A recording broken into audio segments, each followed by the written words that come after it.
Franz Kafka in 13 points. Point number 1. Kafka wasn't an outsider. He was dangerously perceptive. Born in 1883 in Prague to a German-speaking Jewish family.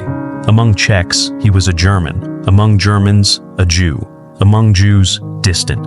He lived on the edge of everything, but never felt he belonged anywhere. Point number 2. His father was big, loud, and domineering. Kafka was quiet, sensitive, and painfully aware he'd never live up to his father's expectations. His entire life was shaped by that tension. Point number 3. He saw the world as threatening from a young age. School, punishments, loud adults, strict rules. Everything felt like a trap. That fear didn't make him weak. It made him a writer. Point number 4. He studied law in Prague and worked as an insurance clerk. A stable job, but soul-crushing. His real life began only after work, late at night, when he could write. Point number 5. He wrote a masterpiece in a single night. In September 1912, he sat down and, in one intense burst, wrote The Judgment overnight. He said it felt like a voice speaking through him. For the first time, he felt like a real writer. Point number 7. He loved women, but feared commitment. He was engaged twice to Felice Bauer and broke it off both times. He wrote her dozens of letters, but real-life relationships overwhelmed him.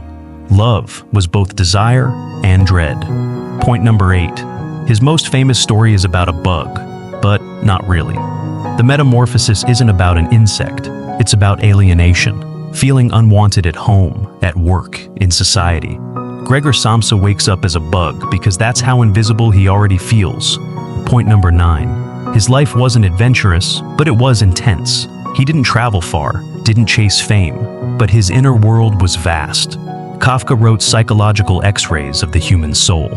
Point number 10. He died at 40. In 1924, in a sanatorium near Vienna. He couldn't even swallow food. The disease destroyed his throat.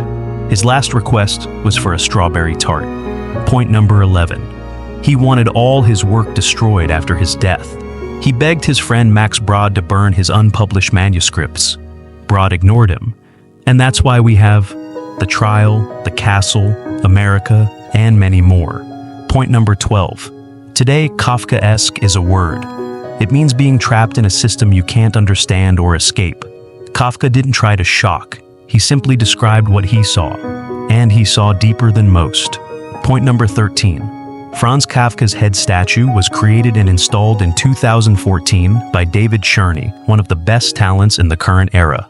We highly recommend visiting his home, the David Cherney Mausoleum Gallery in Prague 5 Lihovar.